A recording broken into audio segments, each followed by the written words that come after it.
林婉舒迷迷糊糊听见奶娃的哭声，勉强撑开沉重的眼皮，就看到一个白白嫩嫩的小团子。哪来的孩子？突然他却猛然发现不对劲，映入眼帘的不是他宽敞明亮的大别墅，而是灰扑扑的泥瓦房。下一刻疼的一下坐了起来，搪瓷杯、热水壶、毛爷爷的画像，同时脑海里也多出了一些他从没经历过的记忆。我这是重生了，这奶娃是自己的女儿。没等他多想，奶娃就自己伸手掀开他的衣服。别急，妈妈喂你。上一世她是人人都羡慕的首富夫人，男人会挣钱，还没有花花肠子，哪怕他40都没个娃，也依旧对他不离不弃。可没人知道，结婚20年，那男人从来没碰过自己，而两人会结婚，其实也是因为一场狗血的意外。林婉舒不小心掉进水里，是赵明远救了她。众目睽睽之下被一个男人从水里抱起，她就算不愿意，也只能嫁给他了。对于救命之恩，林婉舒心里是感激的，即便对他没感觉，也打算好好跟他过日子。可从结婚那天起，两人除了盖一张被子睡觉，就没有一丁点的接触。林婉舒亲妈早死没人教，加上她生性保守，每天除了干活就是干活，以至于她结了婚都不懂夫妻间该做什么。后来改革开放，林婉舒做起了小生意，大概是她运气好，生意做得红红火火，没几年就挣了不少钱。由于心中有愧，在赵明远提出要接手工厂的时候，林婉舒并没有反对，而是退居幕后。90年代，南方遍地是黄金，借着这股中风，林婉舒攒下了不菲的身价。在这过程中，她也终于搞清楚自己为什么没有小孩，也查清楚当初自己落水被他救，并不是一场意外。可已经迟了，赵明远早就成了集团的实际掌权人。有了权力的赵明远，终于不再遮遮掩掩，开始把形形色色的男人带回家里。林婉舒被欺骗了10几年，她恨自己愚蠢，也恨赵明远让自己成为了土鸡。为了报复赵明远，她花了几年时间架空了他的股权，并把他给踢出了集团。可他前脚刚收拾完赵明远，后脚就被车给撞了。再睁眼，竟回到了1974年，还嫁给了军人秦岩。上一世就是端午节过后没多久，村里就传来了秦岩牺牲的噩耗。虽然他跟秦岩2辈子都不熟，可林婉舒不想自己好不容易得来的娃，就这样成为没有爸爸的小可怜。苗苗乖，在这等妈妈，妈妈去收拾点衣服，就带你去找爸爸。这年代出门都是要开证明的，他还得去找大队长开证明。好在之前秦岩有给他寄过信，他也不至于抓瞎。不多时，收拾好东西，林婉舒就背着苗苗出了房间。这会正是上工时间，大队长估计不在家，林婉舒直接往农田走去。这时突然有人喊住了他：“婉舒，你去哪里？”林婉舒转头望去，看到是何曼香，两人是一块长大的，关系也比同村的要好得很。只是上辈子各自结婚以后就渐行渐远了。此刻乍然见到他，林婉舒心中有种怪异的感觉。我去田里找个人。找人？是找你婆婆吧？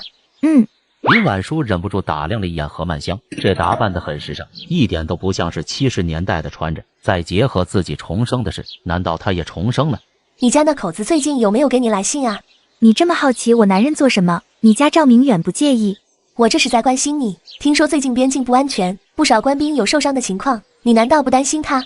戍边是一件光荣的事，怎么能害怕流血受伤？倒是你，结婚也2年了吧？怎么还没有消息？你家婆婆没催你？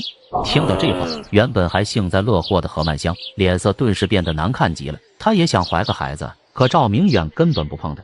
我家明远心疼我，不想让我这么早生孩子。一想到自己抢了他的首富老公，而林婉舒却无知无觉，还要听他炫耀赵明远有多疼爱自己，何曼香就觉得痛快不已。哦，那就祝你早生贵子，我还有事，就不跟你聊了。说完，林婉舒转身就走了。原本何曼香想来探个消息，顺便欣赏林婉舒心急如焚的样子，结果被这么一通不阴不阳的挤兑，一张脸都黑成了锅底。而林婉舒飞快地穿梭在崎岖不平的田埂上，不多时就来到田里。婉舒，你怎么来了？不是让你在家里休息吗？林婉舒刚想开口说自己要去看看秦眼时，就听见远处传来一道焦急的声音：“孙喜凤，公社来人了，他说你家儿子受伤了。”听到秦眼受伤了，孙喜凤眼前一黑，以后回去。妈，小心！林婉舒连忙搀扶住自家婆婆。同志，我儿子他怎么样了？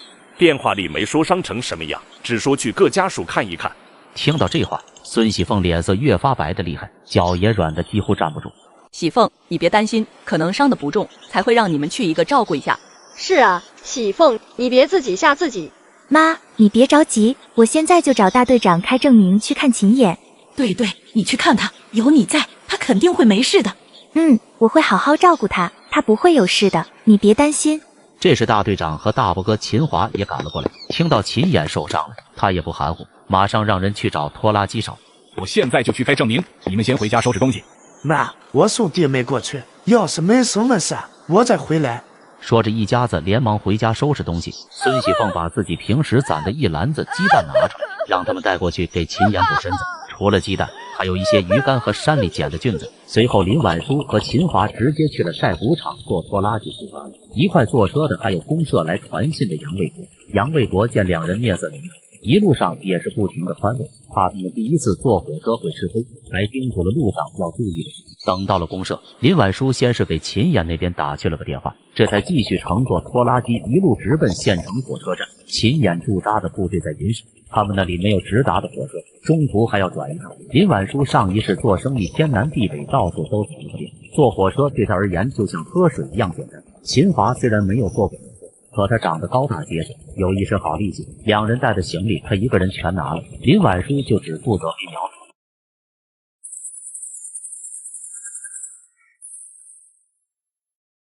大概是老天都想帮他们，从买票到上车，一路都顺风顺水。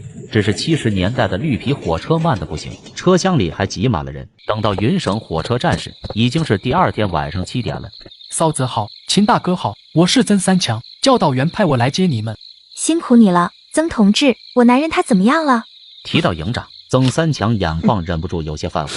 营长现在还没醒过来，医生说要是一直醒不来，有可能会惩治误人。他现在在哪？你快带我们去检查。曾三强也不啰嗦，立马带着他们前往文市的军医院。车子一路驶过，越是靠近医院，林婉书的心情就越是复杂。上辈子虽然跟秦衍的交集不多，但这辈子是自己的丈夫，是孩子的父亲，林婉书都不知道该怎么跟他相处。半小时后，车子停在了医院门口，三人急匆匆地往病房走去。嫂子，秦大哥，营长就在这里。说着，曾三强轻轻走了进去。此时天已经黑了，屋里只有一盏昏黄的灯在亮着。透过灯光，林婉书看到一个头被包得严严实实，几乎看不出样貌的人躺在病床上。二弟，哥来看您了，脸。秦野，我是婉书，我带着孩子来看你了。宝宝长这么大还没见过爸爸呢，你早点醒来，让他看看他的爸爸有多厉害。林婉书也不知道自己这样说有没有用，毕竟他们是真的不熟。这一世从说媒到定亲再到结婚，总共也才半个月的时间。新婚第2天他就被部队紧急召回，一直到现在都2年了，他才再次见到他。林婉书把苗苗解了下来，对着秦衍：苗苗看，这是你爸爸哦，要叫爸爸知道吗？营长，嫂子和侄女都来看你了，你快睁开眼睛看看他们，侄女长得可好看了，眉毛和鼻子都像你。可秦衍毕竟受伤太严重了，哪那么轻易就能醒过来的？嫂子，我先带你们去吃饭，完了食堂就没吃的了。食堂里的饭菜很简单，毕竟条件就这样，两人各自打了一碗白粥就吃了起来。吃完后，林婉书让秦华去招待所，他带着苗苗留在病房照顾秦衍，可秦华怎么说都不肯去。大哥，你要休息好，明天我还等着你替换我呢。听他这么说，秦华这才和曾三强出去了。屋里就只剩下他们一家3口。林婉书坐在床边的凳子上，絮絮叨叨地跟床上的男人讲着话，重点是讲他们的闺女有多可爱。可是讲着讲着，他忽然又皱起了眉。你是不是不喜欢闺女啊？我跟你说，苗苗是我的心肝宝贝，你要是不喜欢她，我就不跟你过了。话音刚落，放在身侧的手就动了动。林婉书顿时瞪大了眼。秦野，你是不是听得到我说话？而小苗苗也好奇地抓住那只小麦色的大手。秦野，你感觉到了吗？现在是闺女在牵你的手。可这次无论他怎么说，那只手却没有再动弹过，仿佛刚才那一眼只是他的错觉一般。林婉书有些失落，不过这也是意料之中的事。此时已经是深夜了，70年代即便是城市也没有什么娱乐活动，整个世界仿佛就像陷入了一片沉寂之中，只剩下奶娃咕嘟咕嘟吞咽的声和满足的哼唧声。臭坏蛋，你轻点。可奶娃毕竟还小，哪里懂得这样吃妈妈会痛，他只知道刚才差点没喝到，现在只想快点把奶喝进肚子里。下一秒，林婉书一抬头就对上了一双深邃幽暗的目光，轰的一下，林婉书整个人就像是煮熟的菜，从头红到脚。你醒了？刚醒。那我去喊护士过来。林婉书顾不上尴尬，赶紧把娃放下就跑了出去。只是那背影怎么看怎么像是落荒而逃。小苗苗见妈妈走了，还有个奇怪的人看着，嘴一瘪就委委屈屈的哭了。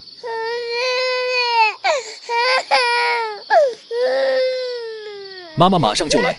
这不安慰还好，一安慰，小家伙哭得更大声了。恰好这时医生和护士都来了，随后给他做了一番检查，都忍不住惊叹。这太不可思议了！病人现在已经脱离了危险，接下来好好的休养就行。只是他的伤太重了，恢复后还能不能继续待在部队，还是个未知数。得知他可能面临转业，林婉书心情有些沉重。等医生走后，林婉书才回到病房内。你肚子饿吗？我借食堂给你下个面。不用，等明早食堂开门再吃。可肚子却不配合，发出一阵咕噜咕噜的叫声。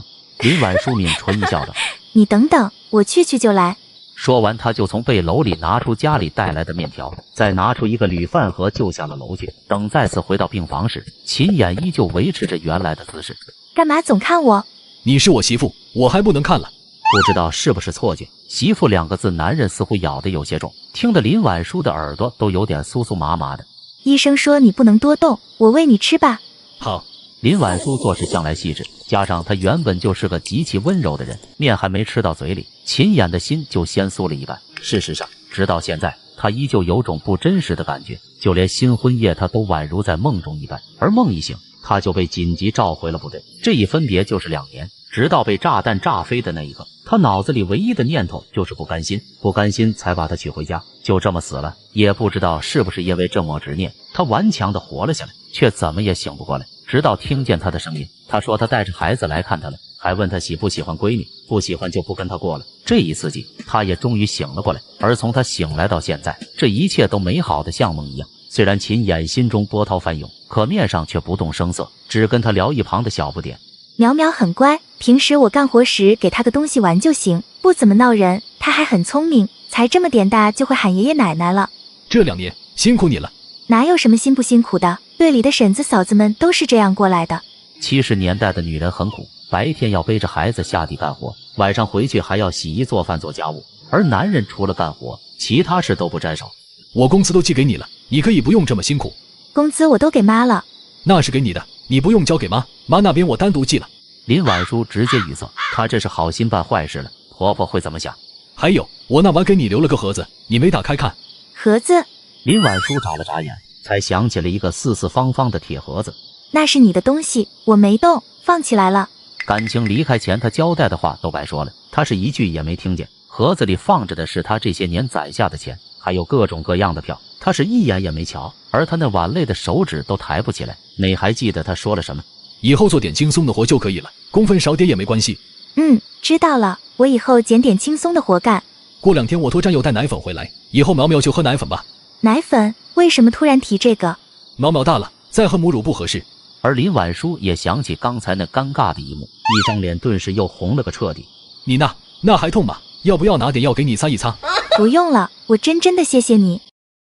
眼前这女人是人人羡慕的首富夫人，可没人知道她40了连个孩子都没有，就因她不喜欢女人，最后更是被她给秦眼听到她咬牙的声音，没敢再说什么。林婉书瞪了她一眼，这才起身去拿陪护床。与此同时，红星大队也一片静悄悄。就在所有人都陷入梦乡的时候，何曼香却瞪着一双眼睛看着黑漆漆还破了洞的茅草屋顶。也不知过了多久，他才下定决心，轻手轻脚的把手伸了过去。你干什么？赵明远，你还是不是男人？我们都结婚2年了，你连碰都不碰我一下。对不起，我睡着的时候不喜欢被人打扰。没关系，是我不好，吵到你了。何曼香嘴里说着软话，手却不安分地游移起来。曼香，你今天怎么回事？明远，你看看我，难道你没什么想法吗？赵明远看到那白花花的身子，心底越发觉得恶心。原本他只是打算娶个女人回来当摆设，一来对他妈有个交代，二来也不至于让别人觉得他不正常。可没想到何曼香竟然不是个好忽悠的，只差没直接扑倒他了。赵明远要是能行，肯定也想要个自己的娃，可他根本不感兴趣，想要个孩子谈何容易。这么重要的事，当然要选个好日子，等队里闲一点的时候。那好吧，我等你。睡吧，明天还要干活呢。说着，赵明远就转过身去。没一会儿，屋里就响起一阵阵呼噜声。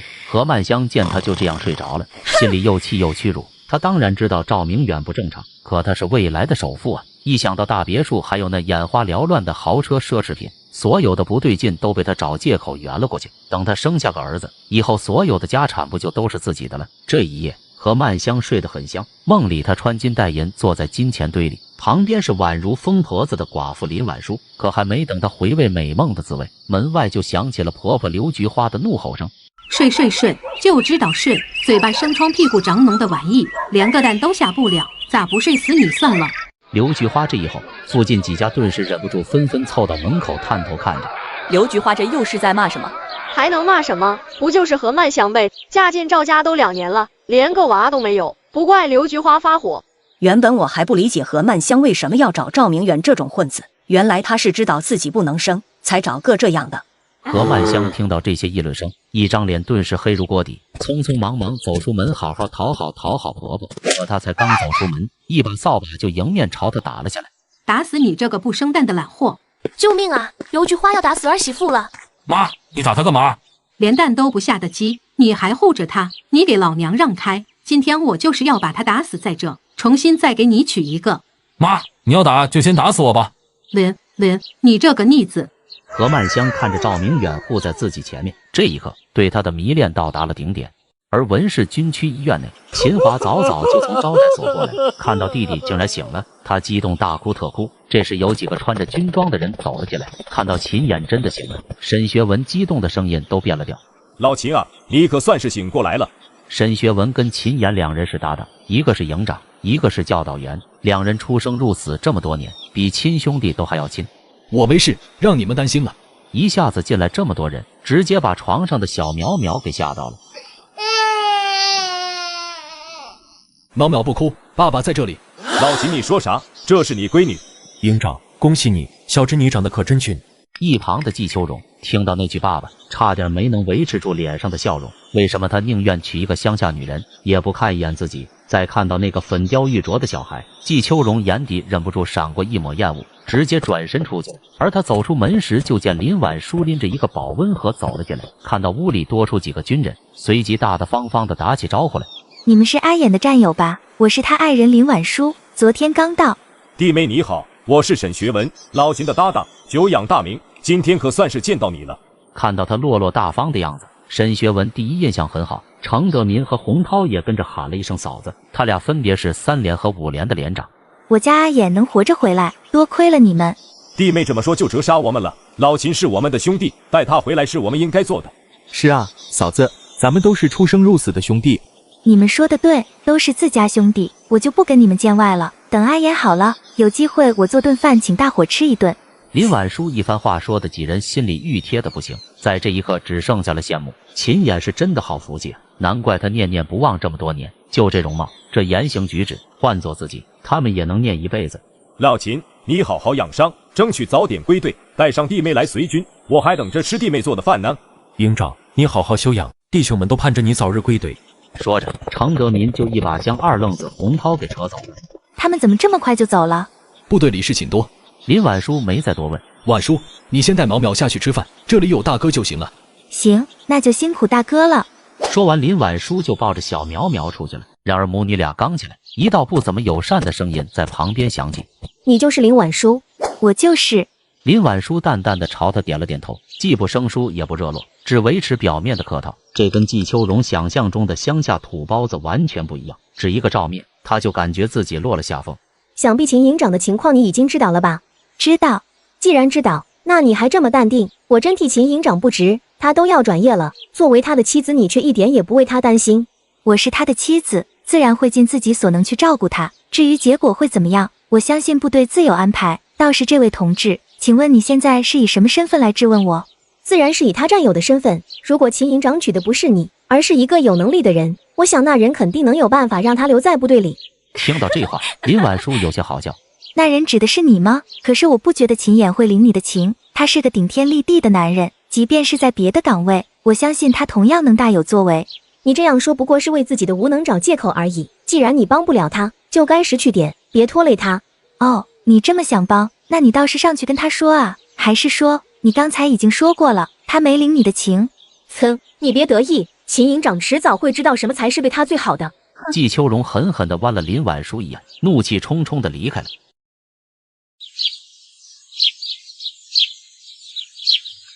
季秋荣走后，林婉书带着苗苗吃过午饭就回到了病房。只是刚进门就察觉到气氛不对，秦华终于控制不住，抹着眼泪把事情说了一遍。现在不这回部队希望全没了，还检查出右腿情况恶化，有可能保不住要截肢。大哥，你先去吃饭，秦衍这里我照顾就行了。在场3人里，只有林婉书最冷静。秦华哪有心情吃饭？从听到医生那一番话到现在，他脑袋一直嗡嗡的，整个人都像是被抽去了精神气一般。阿言还这么年轻，截肢了以后该怎么办？大哥，你带淼淼下去，我跟婉书说几句。听到这话，秦华也没再说什么，强忍着眼泪抱起小苗苗出去了。婉书，我右腿可能要截肢，你……林婉书看着男人沉痛和不舍的目光，不难猜到他要说什么。阿言，我们是夫妻，你是苗苗的爸爸，无论遇到什么问题，我都会和你一起面对，即便真的到了截肢那一步，我也不会选择离婚。婉书，我不想成为你的负担，有你这句话，我这辈子已经无憾了，你改嫁吧。你是认真的？秦衍再次垂下眼眸，没敢对上那双明净澄澈的眼眸。我知道了，我去趟招待所，下午再过来。说完，林婉书就快速出去了。一路上，林婉书忍不住怀疑，上一世发生的那些究竟是真的，还是她记忆错乱？如果是真的，为什么她这一世会嫁给秦衍，还生了个孩子？忽然，林婉书又想起了自己被车撞时，左手腕冒出的一道白光。她赶忙抬起手，看到手腕处那一点嫣红的小痣，心念一动，下一秒他就出现在空间里，一汪冒着淡淡白色烟雾的灵泉在空间的正中央，而灵泉旁不远处有一栋木屋，木屋里有各种各样的医书。林婉书的外祖家世代行医，后来由于战乱，他母亲陶仙云跟着父母逃难到上窝村，好不容易定居下来。陶父陶母的身子也渐渐不好了，他们自知时日无多，就赶紧找个人家把闺女嫁了出去。果然林婉书生下没多久，老两口就走了，而陶倩云命也不好，生下林婉书就伤了身子，一直没能再怀上第二个，加上几年后碰上了饥荒，最后撒手人寰，留下6岁的林婉书孤零零一人。看完空间，林婉书突然想到了什么，连忙跑去灵泉旁装了杯灵泉水，就急忙出去了。从空间出来，林婉书就朝供销社走去。你好，同志，你这有老母鸡吗？有，我老乡刚抓了只过来，你看看合不合适？说着，售货员直接拎起母鸡。别看这母鸡不生蛋了，养的还挺肥的呀，我刚才称了有3斤2两，你看要不要？要的话6块钱给你，不要票。行，我要了，麻烦同志帮我绑起来吧。售货员见他这么大气，也很高兴，3两下就把鸡绑好，还悄悄把自己留下来的瑕疵布按进货价卖给林婉书。就这样，原本只是买只鸡的林婉书离开时，背篓里还多了几块布。随后来到招待所旁找了家小店，把老母鸡先给炖了。不多时，再次回到了医院。我给你煮了汤，你要好好的喝掉。说着，林婉书打开鸡汤，确定他不会看见，才往汤里滴了几滴灵泉水，然后把汤端到他面前，一口一口喂给他。不知道是不是他喂自己的原因，秦衍竟感觉这汤美味的不可思议，仿佛就像是天上才有的琼浆玉露。汤一口口喝进肚里，一股说不出的热意也随之传向四肢百骸。秦衍感觉整个人都像是泡在了暖洋洋的温泉里一般，就连身上的疼痛也明显的缓解了不少。就在秦衍有些惊疑不定时，医生和秦华走了进来。家属同志，秦营长的 X 光片出来了，情况不乐观，必须尽快进行截肢手术。听到这话，在场的几人仿佛下一秒就要倒在地上一般。秦营长，你左腿情况恶化，无法重建血运，如果不截肢，有可能会导致坏死组织吸收，引发器官衰竭。如果能让他的腿伤不再恶化，是不是就不用截肢了？理论上没有继续恶化可以暂缓截肢，只是没有好转迹象的话，最后还是要进行截肢手术的。林同志，该做的治疗我们都做了，不是万不得已，我们也不会启用截肢的方案。我有办法能控制他的腿伤不再恶化。什么办法？我外公是大夫，抗战时期他在战场上救治过不少伤者。听我妈说过，他亲眼看到有一个被判要截肢的战士，在他的救治下保住了腿。秦华就像抓到了一根救命稻草，也不管林婉书是不是懂医术。弟妹，那你快点帮帮阿言，一定要保住阿言的腿。林同志，你打算怎么治疗他的腿？作为主治医师，我想了解一下你的方案。我妈临走前给我留下了一些医书和手札，还有我外公的药方。根据手札上的记载，我这些年也尝试自己配了药，并且用动物实验过，去腐生肌效果显著。这些话有一部分是忽悠人的，毕竟他看过他外公的手札。说着，林婉书从背篓里拿出了一个袋子。这里有2种药，一种是外敷，一种是内服的。林同志，你这做法太过冒险，我不同意。万一耽搁了救治时间，病情不仅会恶化，还有可能会影响生命安全。最重要的是，只要没有经过临床试验，就算有效果，谁知道会不会引发严重的并发症？只要有意思的办法，我都愿意尝试。你不从业，那你有办法保住我弟弟的腿吗？病人家属，请你冷静一下，治疗不是儿戏，我们要进行各种评估才能进行下一步，每一个决定都是慎之又慎的。截肢就是我们目前评估过后的最佳方案，虽然没有了一条腿，但是能最大程度保证秦营长没有性命危险。反之，要是用上来路不明的药，会出现什么情况，就不是我们所能预料的了。就在左右为难时，响起了秦眼沉静又果决的声音：我愿意尝试晚版配的药，一切后果由我自行承担。秦营长，你别犯糊涂，治病和配药怎么可能是看几年书就能出师这么简单的事？林同志，希望你能配合我的工作，不要胡乱用药，否则你会害死自己的丈夫。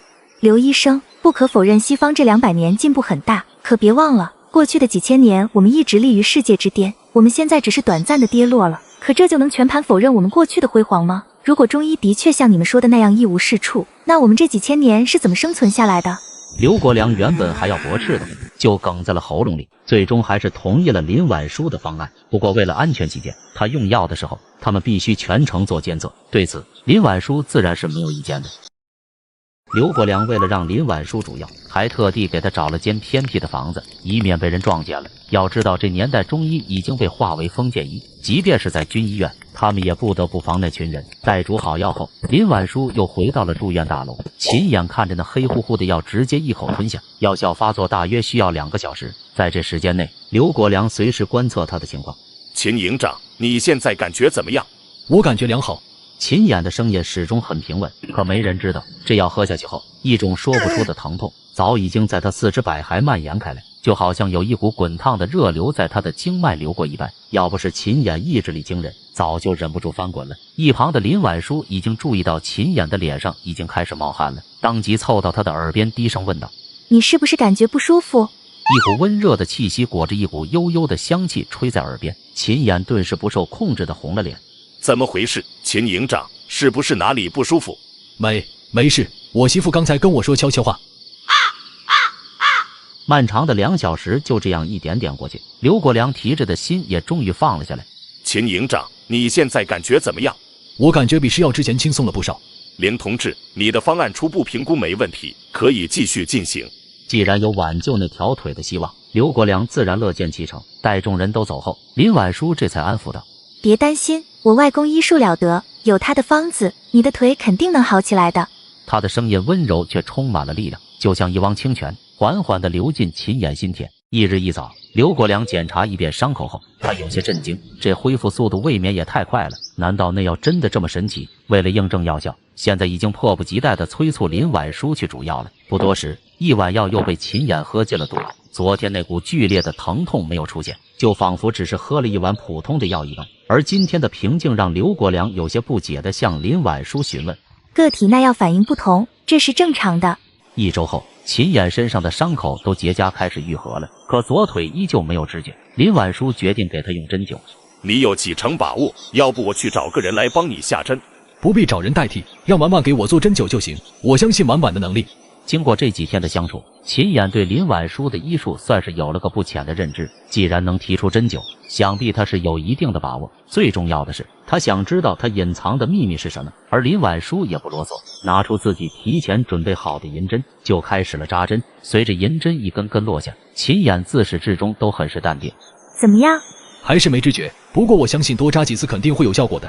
接下来的2、3天，除了吃药和外敷，还增加了针灸治疗。不过令人失望的是，秦眼的腿依旧没有知觉。这天，林婉书同往常一样在房里煮着药，突然门就被拍得砰砰作响。开门，开门！里面的人赶紧开门！林婉书意识到肯定是有人举报了自己，连忙将中药连带瓦罐收进了空间里，然后又从空间里拎出一个瓦罐煮着大骨汤。里面的人再不开门，我们就要破门进去了。说着，更大的踢门声响起，整个房间仿佛都跟着颤抖了一般。远处的王来喜听到动静，拔腿就往住院大楼冲去。而病房内，沈学文今天又过来探望秦眼。老秦，这里治不好你的腿，我们就去京市治，京市能人多，肯定能有办法。秦眼刚想安慰他，房门就被砰的一声推开。秦营长，多好了，林同志在下面主要，革委会来了一队人，正在踢门要抓他。什么？秦眼猛地一下从病床上跳了下来，恰巧刘国梁这时也来了。老秦，你别着急，我马上下去。老子倒是要看看哪个王八蛋胆子这么肥，敢对军嫂下手。说完，迈着大步就往外走，而刘国梁此刻全心神都在他那条左腿上。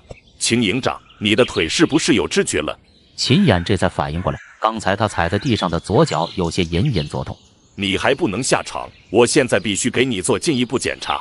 你喊保卫科的人去看看，记得多喊几个。姐，你等我，我马上去喊人。说着就急匆匆走出去喊护士摇人，而林婉书这边一片闹哄哄的。你们想做什么？我男人为了保家卫国受了重伤，我给他煮点汤补身子，你们还要把我的汤锅都砸了。听到这话，众人这才看到地上散落一地的肉和大骨，原本气势汹汹的他们顿时脸色一白，究竟是哪个混蛋乱举报？而就在这时，沈学文也走了进来。是谁让你们来这里抓我们军嫂的？今天要是不给我军方一个说法，这门你们也别想出了。不，误会，我们也是接到举报，有人煮中药才过来的，肯定是有人想要陷害我们。哼，刚才你们还在门外的时候，我就说了在炖汤，可你们是怎么做的？破门砸锅，还想抓我？我可不管你是误会也好，还是别的也罢，我只知道你们对我造成的精神伤害和损失是事实。同志，千错万错都是我们的错，求你大人有大量，放我们一马。为首的严建设直接跪下，痛哭哀求，其他人也纷纷跟着跪下。你们这是在做什么？刚才砸我锅还不够，现在还想陷害我是吧？听到这话，下跪的人顿时又狼狈地站起身来。同志，只要你肯高抬贵手，这肉汤不是每天的肉汤，我们都给你包了。肉你们当然要赔，原本这事我是打算追究到底的，不过看你们也不是诚心的份上，我可以考虑不追究，但是你们得答应我一个条件。什么条件？你只管说，我们保证上刀山下火海也在所不辞。我的条件是，你们必须要将举报的人给我找到。同志，你放心，就算不说这个乱举报的人，我们也是掘地三尺都要找出来的。一旁的沈学文很快就猜到了林婉书想要做什么，一时间只感觉惊叹不已。秦眼他到底怎么找到的这么个宝贝疙瘩？漂亮大方就不说了，还有勇有谋，面对这么多凶神恶煞的汉子也能轻松应对。等林婉书说完，他这才不冷不热地敲打起几人来。等人都走后，林婉书赶忙跟沈学文道谢。沈指导，刚才多亏了有你，否则我指定要吃亏了。弟妹不必跟我客气，我要是没保护好你，回去老秦非扒了我的皮不可，更何况我刚才也没帮到你什么。